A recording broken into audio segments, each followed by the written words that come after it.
मेरे प्यारे देशवासियों, प्रणाम। मैं सुशील वारजुरकर आज आपके लिए एक प्रेरणादायक बहुत ही प्यारी कहानी लेके आया हूं।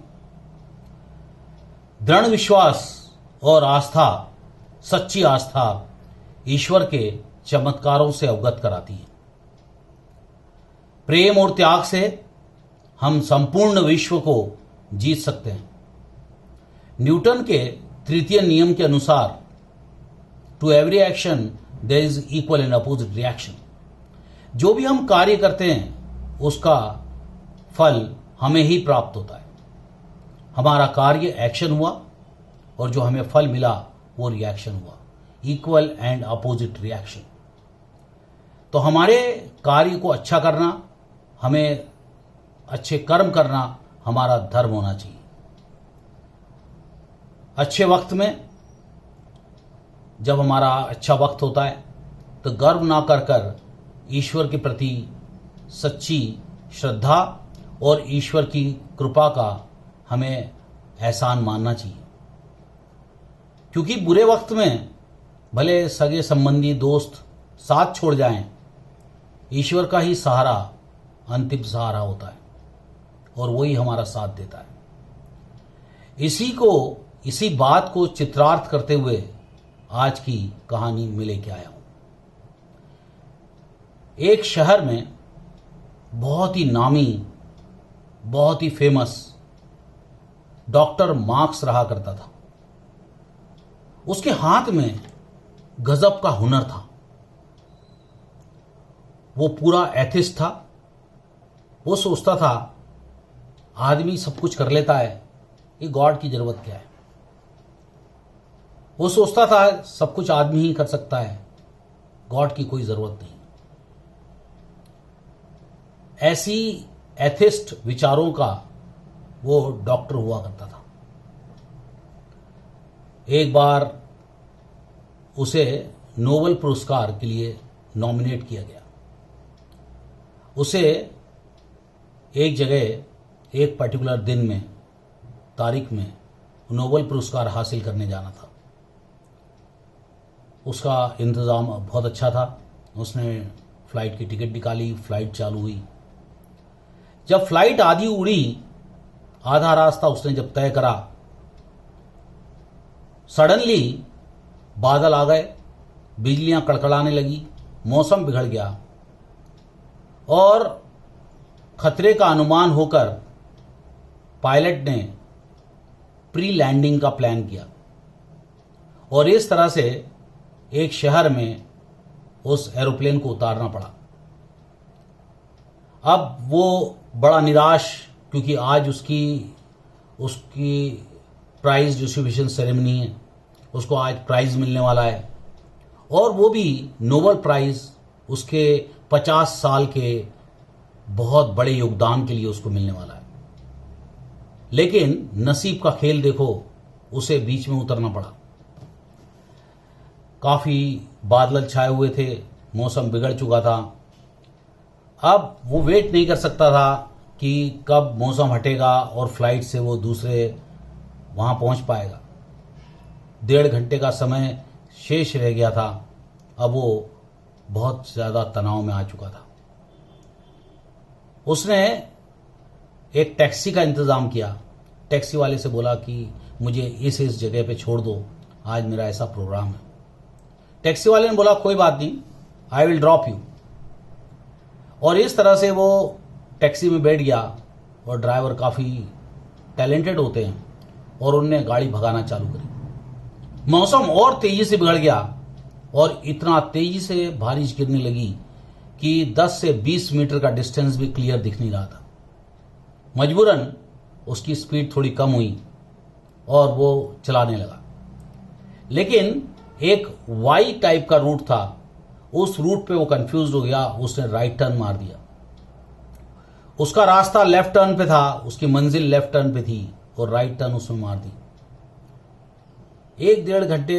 1 घंटा 45 मिनट्स चलाने के बाद उसको लगा कि मैं काफी दूर आ गया हूं और ये रास्ता गलत आ गया हूं।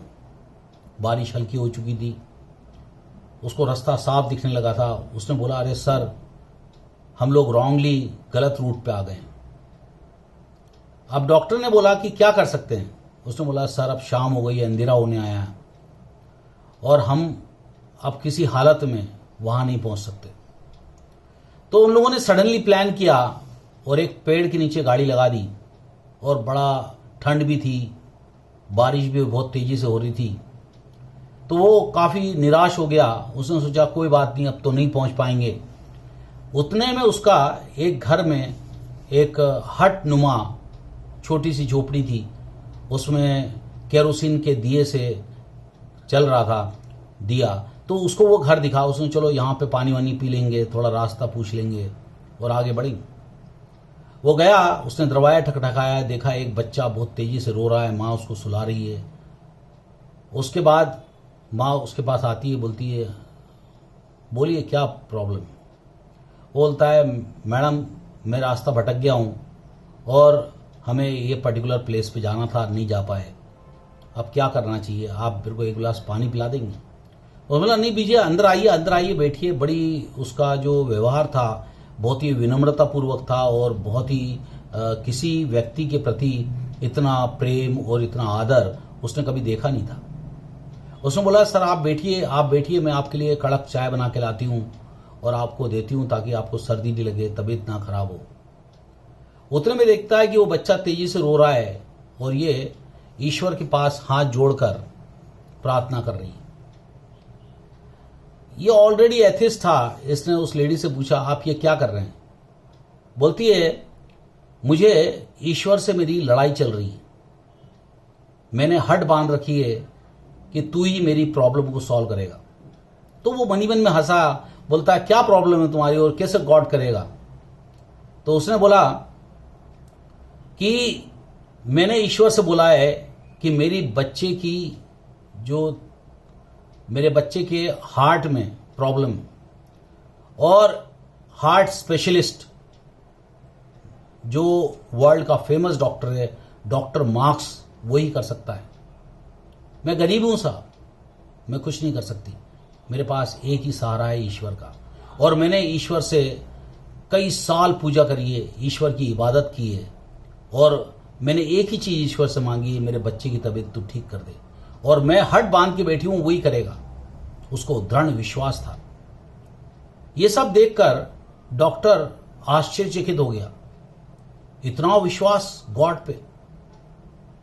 और वो पूरे जो उसके साथ रास्ते में बीता वो पूरा का पूरा सीन वो क्रिएट करने लगा दिमाग में। उसने देखा अच्छा खासा मौसम, धूप, और ऐसे में मैं फ्लाइट से निकलता हूं और सडनली एटमॉस्फेयर बिगड़ जाता है और मुझे रुकना पड़ता है। रुकने के बाद भी ड्राइवर इतना एक्सपर्ट होने के बाद भी गलत रूट पे जाता है और इसका मतलब ईश्वर ही मुझे यहां घुमा के लाया था। अब वो लेडी से बोलता है कि अब मुझे जाना चाहिए, आपको मैं एक कार्ड देता हूं, ये कार्ड रखिए और ये पैसे रखिए, मैं ही डॉक्टर मार्क्स हूं, आपका इलाज बच्चे का होगा और 100% होगा। डॉक्टर मार्क्स के भी इमोशनली आंखों में हल्के से आंसू थे कि कोई कितना ईश्वर पे विश्वास कर सकता है, इसकी जो सीमा है वो आज मैंने देखी।